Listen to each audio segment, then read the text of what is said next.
Hi there! Welcome to this CBT Nuggets micro nugget entitled Mastering Your iDevice, Setting Up Mail. I'm Tim Warner. So in this lesson, I'm going to teach you how to set up email on your iDevice. We have a built-in app called Mail for that purpose. Of course, if you visit the App Store, you can download any number of additional email client applications. I particularly like the Gmail app, predominantly because Gmail is what I use for both business and personal email in the vast majority of the time. Nonetheless, you may have an ISP, an internet service provider, that offers POP mail, Post Office Protocol mail, or IMAP mail, and you want to be able to fetch that from the built-in Mail app. Let me show you how that works. When you open the app itself and you haven't yet configured an account, you get a Welcome to Mail dialog, as you see right here, and it shows you several of the major email services, including Exchange, particularly useful for business environments, Gmail, Yahoo, etc. Now, my internet service provider is Comcast, so I'm not on this list. How do we go about setting up a mail account? Well, I'm going to choose Other as the category. First, we're asked to name the account in terms of who the default user is. Of course, that's me. We're providing our email address, our password, and a description of the account. It populates your email address by default, but I'm going to change that so it says just Comcast, and then we'll tap Next. It looks up the account, it verifies it with the server. You'll notice that we don't have to know the Post Office Protocol 3 or POP3 server address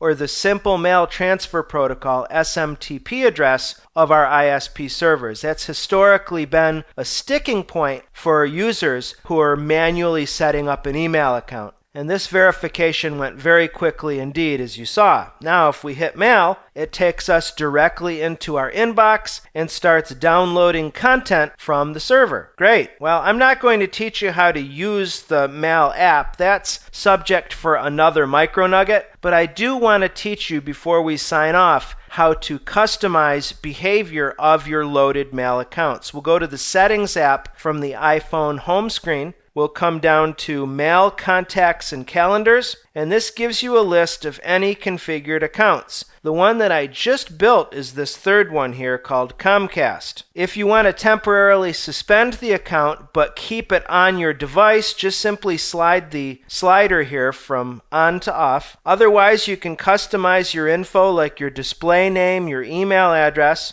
Not that you'd need to change your mail server addresses, but you can do that if you want to. You can update your password if you've changed your password. For outgoing mail, notice that this goes to a separate page. Let's tap SMTP. And then if we tap our primary server address, this is another place to update the password, unfortunately. It's going to pick up configuration defaults from your internet service provider, but if you have connection problems, you might want to come in here and poke around and see what may need to be changed to make your account work. At the very least, if I've accomplished the goal of making you aware of where these controls are, I'll feel I've done my job. So we can back out to this level, and the final piece we have is Advanced. And Advanced determines things like, actually pretty important stuff, like do you want to auto-delete messages after a certain amount of time? And the most important option, do you want to delete from server? Normally the way Post Office Protocol works is when you download messages, they literally come off the mail server onto your device. Now that's not going to work if, for instance, you check your email from multiple devices, maybe a browser as well as your iPhone. So I, as a rule, set my delete from server to never take mail from the server. And if I do need to nuke it, I will log in using the web client, the browser client, and delete messages directly off the server from there. Does that make sense? Finally, if we step back to the root level of the Mails, Contacts, and Calendars panel, you have the ability to customize Mail Fetch. You'll see Fetch New Data, and you can turn on Push and then specify how often you want to automatically check mail. You can go manually, which is the default, which if you're wondering why, if you've just set up Mail, it's no longer pulling mail, that's probably why. And you can bring it down to every 15 minutes if you want to. Under Advanced Settings, you can go individual accounts and determine whether you want to auto fetch or do manual fetch for mail there. That's a really important option. I'm glad I remembered to show that to you. The rest of the stuff is largely cosmetic. How many messages do you want to show in your Mail app? How many lines of each email message do you want to preview? Do you want to blind carbon copy yourself? What default signature do you want? The default is sent from my iPhone, iPod Touch, iPad. You can get rid of that signature or change it, and so on and so forth. So there it is. The built-in Mail app is undergoing changes. I just read in the news about iOS 7. As of this recording in